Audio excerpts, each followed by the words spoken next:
to Overtime Hockey Talk. My name is Mark Paul. My co-host Justin Baker and I are kicking off today by celebrating the fact that the NHL might be back by August. That would be fantastic. I mean, what a way to celebrate my birthday, right? There you go. And, they're already talking about canceling college football, so we'll see what happens here. It's gonna be a little pretty interesting. What do you before we jump into our top 10 Buffalo Sabres, give your percentage on the league returning and playing out the rest of this season? Now, when you say playing out the rest of the season, are you including... I just mean playoffs, anything. Like, okay. Will this season continue, or are they just going to go, hey, we have to cancel it, sorry, we're going to start the next season at some point? I'm leaning towards 65% right now at this point. Of them canceling or playing? No, of playing. I'm sorry. Yeah. Mainly because, so obviously it varies from country to country, right? But I look at a place like Wuhan, China, where the outbreak started, right? And they're starting to get back to a little normalcy. They lifted their whole ban on people being stuck indoors forever and never allowed to go outside. And so gives me a little bit of hope. Maybe that, in a few months we can possibly get things back to normal, but we'll see, obviously. Yeah. I'm going to say 95% we play this season through. Beautiful. I'm really not worried about it. So keep your hopes up. It'll come back. It just might not be as soon as we all had hoped or wanted. Okay, with that said, the Buffalo Sabres are our top 10 team of the day. If you haven't heard the other 26 teams that we've done so far, you can go back and subscribe to the show wherever you subscribe to podcasts, and you can check those out. I'm sure there's a high probability that your favorite team is on that list. So, and if they're not, we'll get to them soon enough. With that said, Buffalo Sabres, we always do a just missed list. And so, Justin, who's on your just missed list? Yeah, I've got three guys. All three, surprisingly, are in the top 10 all-time points per game for this franchise. Okay. Which, if you really think about it, right, you would have to think maybe one of these guys would have made my top 10, but unfortunately not. So number one, I got Danny Briere, just missing my list. Second guy, Danny Gar. Not sure if that's really how you pronounce it correctly. Boy, yeah. Danny, and then Danny Gar. Gar, yeah. Let's go with Gar. Yeah, why not? And then the last guy on my list, Rene Robert. Spent some time with that famed French Connection line. I'm sorry, not French Connection, but with Dave Anderchuk and Perot. No, he was on the French Connection. I'm sorry. Yeah. No, you're right. I'm sorry. Getting things mixed up. So yeah, and Rene Robert just missing for me. Okay, all right. Well, with my just missed, I have defenseman Craig Ramsey. He misses my list, and then a few guys who were great for this team. But just didn't either have, like, Miro Shatan misses my list. Was really good for them during a time when they were fine, but they just weren't that great. So he maybe was the best goal scorer at one time for this Sabres team. Shatan makes my list, and then misses my list. And then Pierre Turgeon and Dale Hawerchuk, two guys that have made other teams' lists. Turgeon averaged over a point per game for this team, as did Dale Hawerchuk, but they missed my list. Just kind of based on the fact that they also are on some other lists, and I think that there are more impactful players with nicer playoff runs or just more important to this franchise as a whole. I don't know if you think of Pierre Turgeon as a Buffalo Sabre. There might be a few other teams you think of him before that. Same with Dale Hawerchuk. Don't think of him as a Sabre, but he did have some real nice years as a Sabre.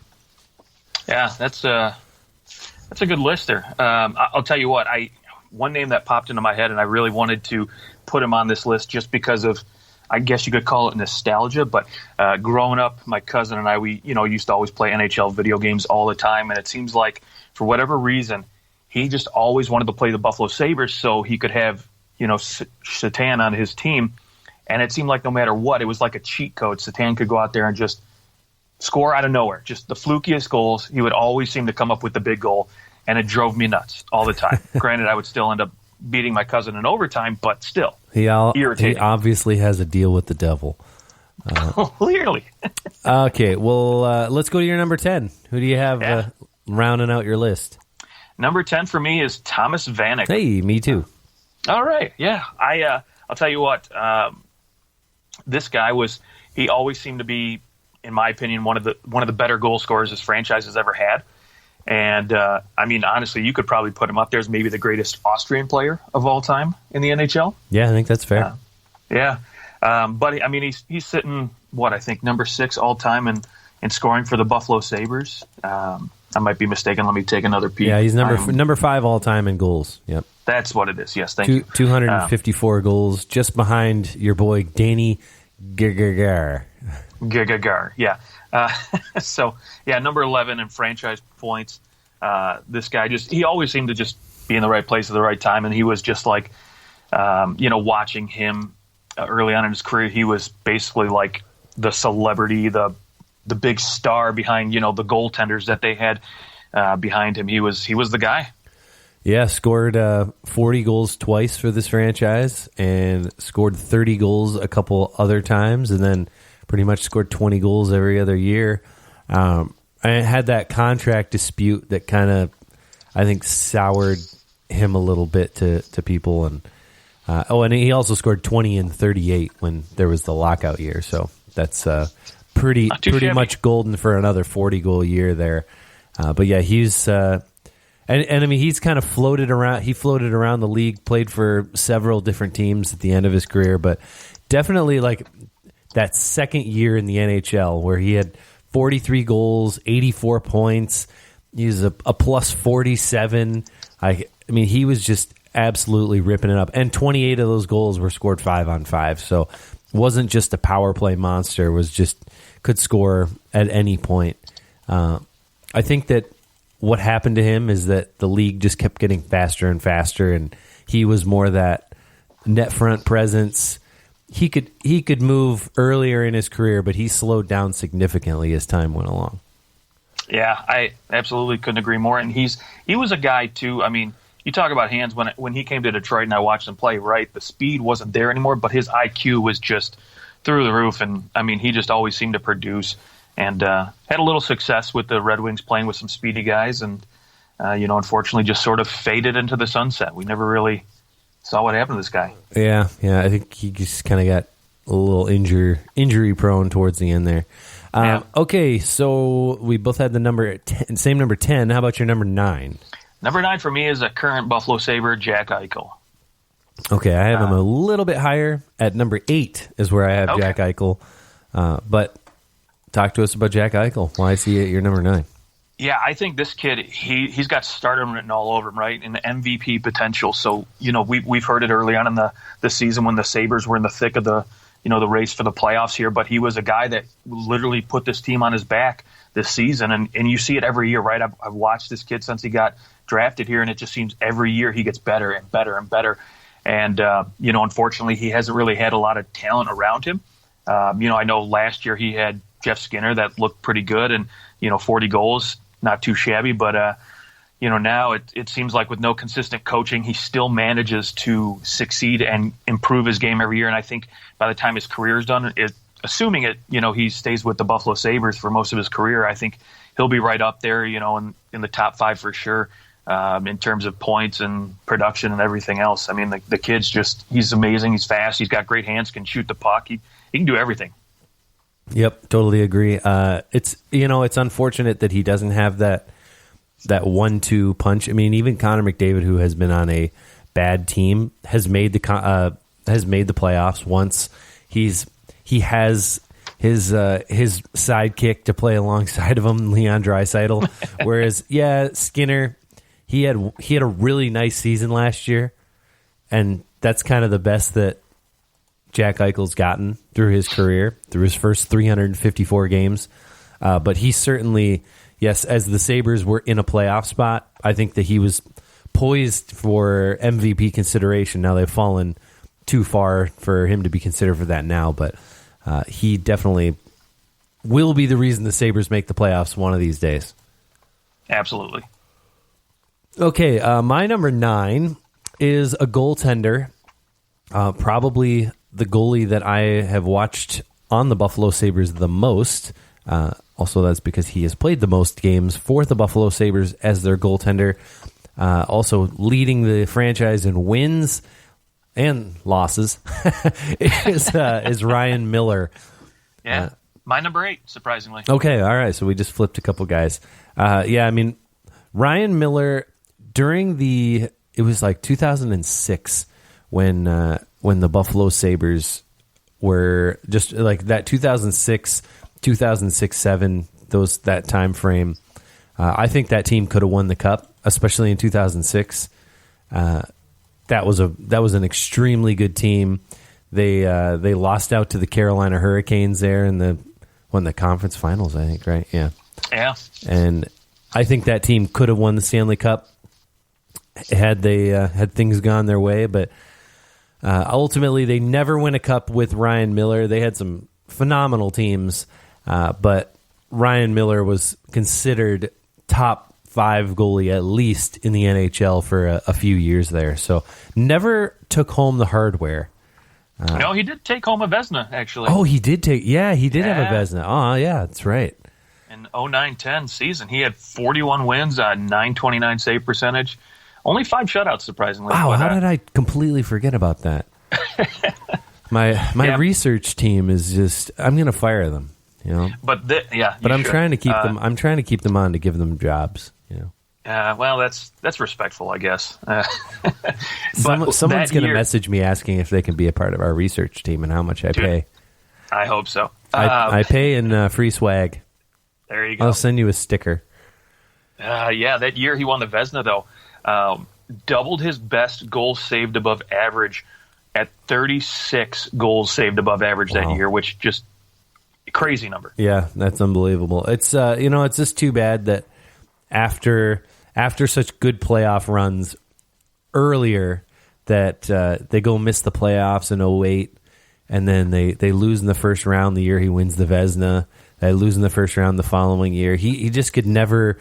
St. Louis trades for him the year after the lockout. They lose in the first round. You know, they just could never. He never found playoff success after that conference final run. But that's he did have some good international success.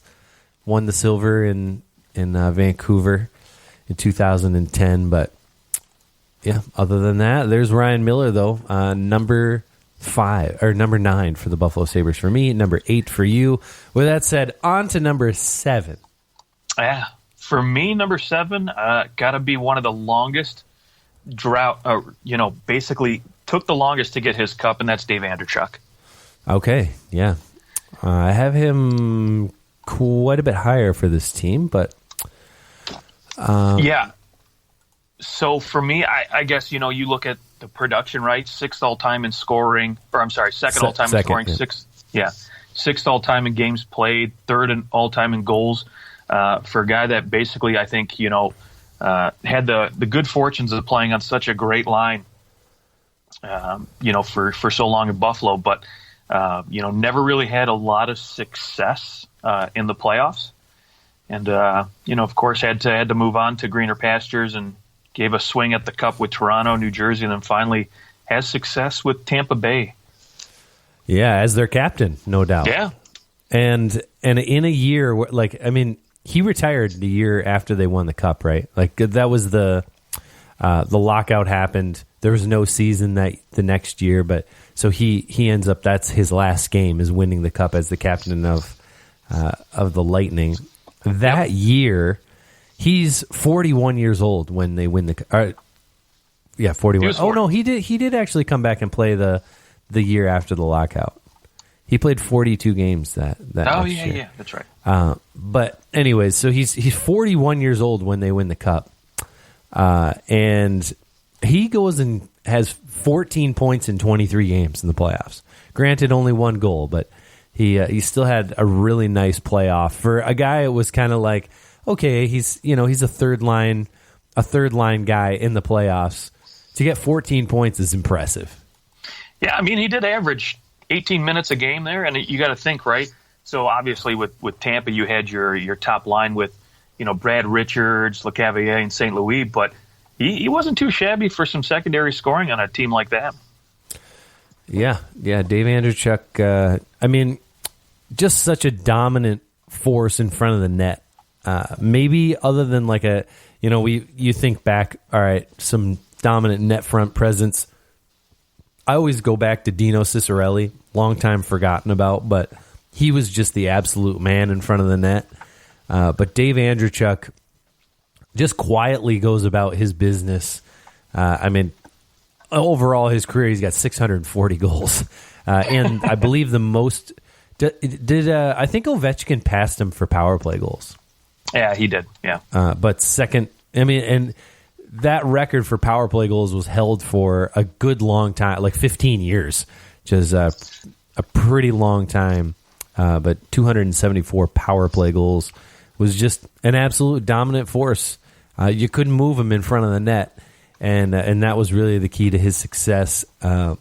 Yes, the Sabres didn't have the same type of playoff success, but they made the playoffs almost every single year that he was there, other than his very last year. But that year he was ultimately dealt to the Leafs. But they just came up against always better teams in those playoffs. But I don't think that it was Andreychuk who was the problem. As you see, he's got 6 points in 5 games, 6 points in 6 games, 7 points in 6 games. Like, he always was doing well in the playoffs. It definitely wasn't, Dave Andreychuk's not living up to his regular season success, therefore we lost. I think that it was more their team really actually wasn't that great. But so I have him up a little bit higher, and you'll find out where. But my number 7. My number 7 is a guy he's a little bit a little further down the all-time list. He's at number 17, but my number 7 is Pat LaFontaine, who has the highest points per game in this franchise's history at 1.437, 385 points in 268 games. Unfortunately, his career cut short because of concussions, but he comes from the Islanders to the Sabres and has their best offensive year ever with 53 goals, 95 assists, and 148 points. Probably no Sabre will beat that, at least anytime soon. I don't know. There hasn't been too many 148 point seasons since then, just in general, let alone for the Sabres. So that also his best career year, playing all 84 games. That year there were 84 games, and then get this, he never, like the next year he plays 16, then he plays 22, 76, 13, and 67, and that was it. Wow, yeah, those 148 points too, highest single season mark by any American-born player, so not too shabby. Yeah, and they go and they make the playoffs that year, and in 7 games, he has 12 points. And they still lose in 7. Unbelievable. Yeah, that's irritating. All right, let's go number 6. Number 6 for me, a defenseman, only defenseman on this list for me, and a guy who probably maybe you'll say for now is the best defenseman to ever play on this team, but that might be different in the next decade. Rasmus. That's Phil Housley for me. Okay. Great American-born defenseman, probably one of the better American-born defensemen to ever play the game. We look at the stats here, and playing for the Buffalo Sabres, had some pretty nice numbers, especially for a defenseman. I mean, in 608 games played, 558 points. Not too freaking shabby. Not at all. Always a consideration for the Norris. His best year, unfortunately, came with Winnipeg when he finished 3rd in the Norris Trophy voting, but never really brought home the hardware, unfortunately. Finished second his rookie season, too, in Calder voting. But other than that, he never really had the hardware. Always better defensemen out there. Your Paul Coffeys, your Bobby Orrs, and Ray Borks, and that sort of those guys in front of him all the time. But he never ceased to put up the numbers, though, that's for sure. Yeah, he probably got snubbed a little bit being in Buffalo as compared to some other cities. Also did very well with the Calgary Flames, I believe. Yep, absolutely. But yeah, that's he moved around quite a bit. It was kind of after he left the Sabres. He's there for 8 years, and goes all over the freaking place. 8 different teams. I remember when he got traded to the Maple Leafs, and then he played one freaking game and got hurt. It's like, the Leafs always, for the longest time, it was like they'd get these players right at the end of their careers. Eric Lindros, Phil Housley. Who was the defenseman on Glenn Wesley? Like, they would just get these guys right at the end of their career. Brian Leach went to the Leafs for a minute. And Owen Nolan went there for a second. And it just never panned out. It was like the name comes to the Leafs and then their career's over. Okay, my number 6 is a guy who was on the French Connection line. Probably the least, I guess, in terms of talent. Rene Robert, probably the guy who was the third best. Might have been the Brendan Morrison of the line, if you remember. Morrison, Bertuzzi, and Naslund on the Vancouver Canucks about 20 years ago. There was probably the Brendan Morrison of the line, but nevertheless, 552 points in 524 games, scored 222 goals, and was still an integral part of that team. Did get a second team All-Star vote in the 80 or 74-75 season. Put up 100 points that year, and anyone putting up 100 points for the Sabres is going to get some consideration for this list. But played almost his entire career for the Buffalo Sabres. Played some years for Toronto and kind of bounced around towards the end of his career, as a lot of guys do. But Rene Robert definitely made that French connection line possible. So, that line is the greatest line in Buffalo Sabres history, no doubt. It also probably you'd put it on the top 10 lines of all time. For how long those guys played together and the kind of production that they all put up, I think that you'd have to. Good luck finding too many lines that actually played together the vast majority of the time that produced the same way that the French Connection line did. So Rene Robert gets mine, number 6. All right, yeah, can't argue with it. He unfortunately makes my just missed. He's a guy that, even though he's a great goal scorer, I just think he, maybe benefited a little bit from the guys that he got to play with. Obviously, 100% he benefited from those guys. I just like his jersey is in the rafters for the Sabres. Yeah. It's hard for me to leave a guy off a list unless you're on the Montreal Canadiens and your jersey's in the rafters. I respect it. Hey, I can't argue with it. So, all right, let's go. You're number 5. Yeah, number 5 for me, a Russian-born player, took the league by storm, defecting from the Soviet Union, comes over to Buffalo, and just has one of the greatest goal-scoring seasons ever in 92-93. That's Alexander Mogilny. We know what he did in 92-93, putting up 76 goals. 127 points. I mean, he came over and just changed the game. And I think probably one of the, I don't want to say, underappreciated Buffalo Sabres of all time, but he might be up there in terms of guys that maybe didn't get as much, didn't get their due as much as other guys on the Sabres. Yeah, and scored 76 goals in his rookie season. That's ridiculous. Also, I've made a grave error, and I don't know how he's not on my list, but I was like, I'm going to put Alexander Mogilny somewhere, and I had filled out the list and then just forgot to put him in there. So, guess I'm just going to bump everybody down one.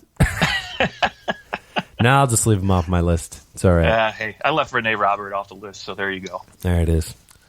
Yeah, I mean, gosh, you look at McGillney gets to play with Pat LaFontaine and Dave Andreychuk, and to me, I think, Dave Andreychuk definitely benefited, I think, more than, anybody on that line from playing with the other two, which is why he's a little bit lower on my list. But, man, McGillney just he'd come over and he had hands and speed to burn, and he had just one of the more talented players, I think, at the time on the planet, and just was tremendous playing with LaFontaine and Andreychuk. Yeah, 127-point season definitely does not hurt anybody.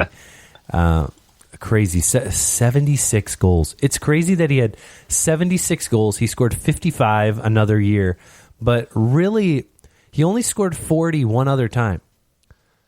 Kind of an all over the place type of player.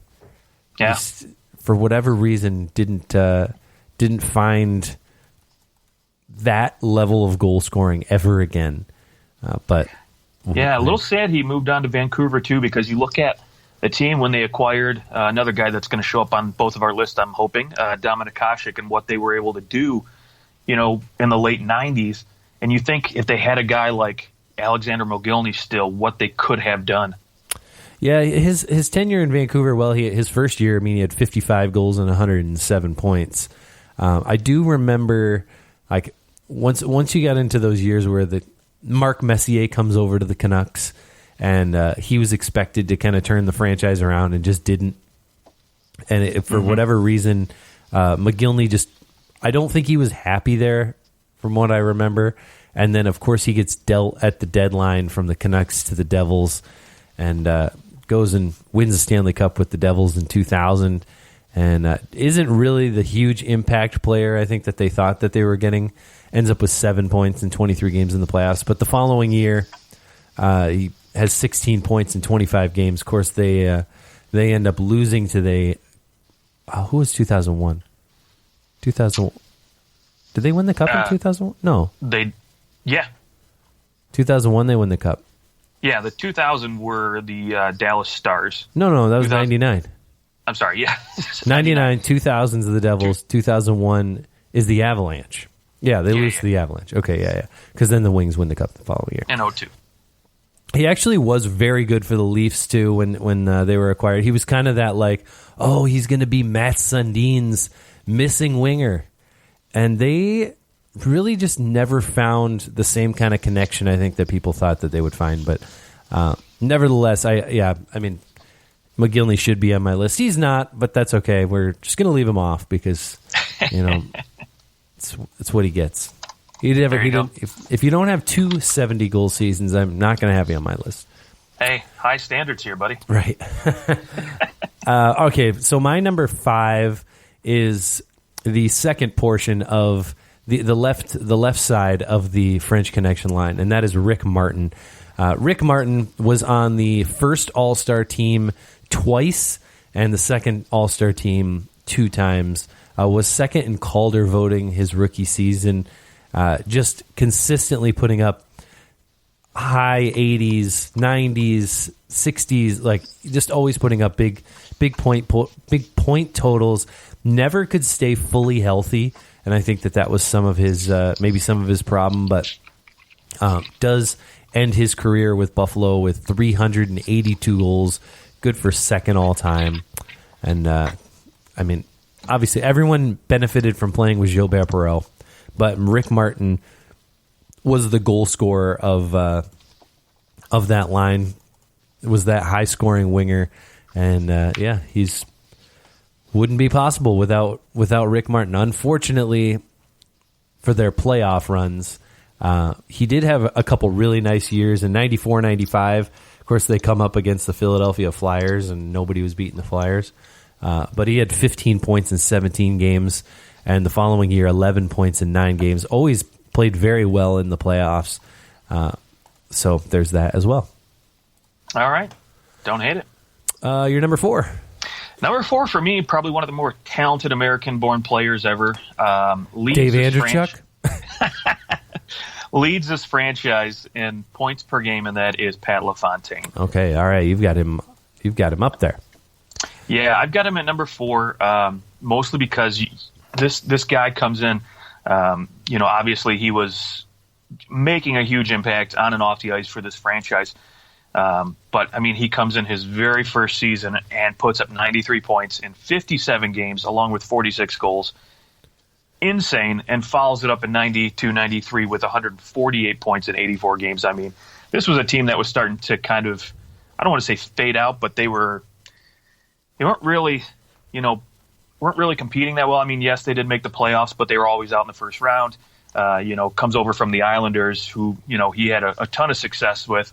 And you think, okay, this guy's going to turn this franchise around, and just really never was able to do so. Ended up leaving in 97 for the Rangers and ultimately had to retire, but a little too young. But yeah, for me, number 4 is Pat LaFontaine. Okay. My number 4, we've talked about him at length. Dave Andreychuk, my number 4. I think that he's second all-time in scoring by far, 804 points in 37 games. So not only does he have the longevity with this team, he also has put up huge numbers and consistently over time. So Dave Andreychuk slides into the number 4. And with that, we go to our top 3, which I know chances are there'll be 2 of the same, but I know that one of them is going to be different. So who's your number 3?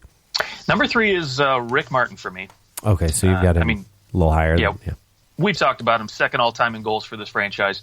Part of that famed French Connection line. I mean, he was just ridiculous when he paplayed for 10 different seasons. All right. And, of course, numbers in the rafters, too, which doesn't hurt. That's absolutely numbers in the rafters. There are, funny enough, Danny Gare, his number is actually in the rafters. He missed our list. And then do you know there's one other guy who's going to miss our list that is in the rafters for the Sabres. Do you know who it is? Ooh, no, not off the top of my head. I'm gonna give you a minute to think. Think through defensemen that have played for the Buffalo Sabres. And it'll maybe come to you. I should know this. It's on the tip of my tongue. My number 3 is actually Phil Housley. I feel like he's the best defenseman to ever play for this franchise, and as such, he has the most points. He has the most goals. It's not even close. Nobody has over. The second highest is 73. He's got 178. He's 558 points to Mike Ramsey's 329. Nobody is probably going to touch his numbers. Even Rasmus Dahlin, I don't know if he'll end up touching Phil Housley's numbers. But not just a good offensive defenseman, but he was a good all-around guy. He could move the puck extremely well and could skate. Probably would have, like if he had played for the Edmonton Oilers, probably would have been as well known as Paul Coffey had he been with some extremely talented players. Unfortunately, he was stuck in Buffalo in the 80s. So that's just how the cookie crumbles, I guess. And with that said, let's go number 2. I'm curious to see who you put here. Yeah, I put Gilbert Perreault. Oh, okay. So I have Gilbert Perreault at number 1. Okay. I'm surprised. I'm not surprised because of what I know about you and your love for goaltenders. But Gilbert Perreault, 1,326 points in 1,191 games. The only player to score 400 for this team, actually has 512 goals. Gilbert Perreault, definitely the best skater to ever play for this team in terms of forwards and defensemen. Just unbelievable. Was probably maybe the best skater outside of Guy Lafleur during his time. But of course, he plays for the Buffalo Sabres, so he doesn't get the same type of recognition as a guy who's winning Stanley Cups, since Gilbert Perreault did none of that. Yeah, I mean, I can't argue with putting him at number 1 if that's the way you want to go. I mean, he was a lifetime Sabre. He's got the number in the rafters. Unfortunately, outside of the Calder, not much hardware to go with it. Yeah, but that's not his fault. No, of course not. His fault at all. He went out there and 103 points in 90 playoff games too. Yeah, that's That's freaking good. In 79-80, he put up 21 points in 14 games. Had 10 goals in 14 games in the playoffs. Yeah, but I will say, so the one thing that definitely gave me the nod, apart from being a goaltender, when you look at the best player in the league, Dominik Hasek as a goaltender managed to capture the Hart Trophy twice in a row. Ridiculous. Yes. He is the when I just remember watching him and thinking this guy looks like he's the luckiest person to ever play the game. But he knew what he was doing. It was crazy. No one's been able to emulate it either. It's not like, Patrick Waugh comes into the league and is dominant and people go, wow, he's got a new style. Let's take his style and use it. Other guys tried to be like Hasek and it didn't work. No one could be like Hasek. No, they called him the human slinky for a reason. I mean, you look at the numbers. This guy came into Buffalo, leaving Chicago in his first full season in 93-94, a .930 save percentage. Next season, a .930, .920, .930, .932, .937. Absolutely ridiculous. I don't know if we'll ever see that kind of dominance in the goaltender position again in Buffalo Sabres history. Yeah, and the fact that he takes them to the Stanley Cup Finals basically by himself. Yeah. Like a .939 save percentage in the playoffs over the course of 19 games. And I mean, also the fact you're looking at 19 games and they lost in 6 games in the finals. Just ridiculous. I mean, he's incredibly dominant. They swept or beat teams in 5 games leading up to that. They were just, no one could score on him. No. In 19 games, he let in 38 goals. It's ridiculous. That's fantastic. I love it. Yeah. Well, so obviously he's your number one. Yep. And yes, I would agree. Definitely by far the most hardware. My one thing is Gilbert Perreault just played so many games for this team, put up so many points, and I don't know. It's such a toss-up, but it's kind of that goaltender versus a skater. I guess also we've seen Hasek. Like, I've actually seen him play, of course, over the course of my lifetime. Saw him play a lot of games, saw him destroy my team many times.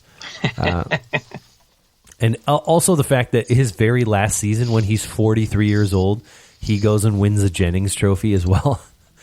Just outrageous. But yeah, I will say too, man, you want to talk about a guy that a home run in terms of draft picks? Perreault, first ever draft pick by the Sabres at number 1 overall, and boy, that was a good one. Hey, yep, that one and Patrick Stepan, 2 great first draft picks. There you go. All right, and you can go look up Patrick Stepan if you want for the Atlanta Thrashers. I think that was their pick in '99. Great pick. Also, highly known, little known fact is that he's the one who misses the empty net coming down for the Dallas Stars, and then the Oilers turn around and score. That's Patrick Stepan. That pretty much sums up his career. So, all right, well, that's our Buffalo Sabres top 10. Let us know what you thought at OT Hockey Talk on Twitter and Instagram, and we will talk to you very soon. I think our next team is going to be. We only have 4 left after this one. I think maybe our next team should be the New Jersey Devils. Oh, okay. That's a good team to roll to next. So we'll stay in the Eastern Conference. Go to the New Jersey Devils next time, and we will. Our next show is going to be awards. The awards if the season were to end today. So look out for that as well. We will talk to you guys later.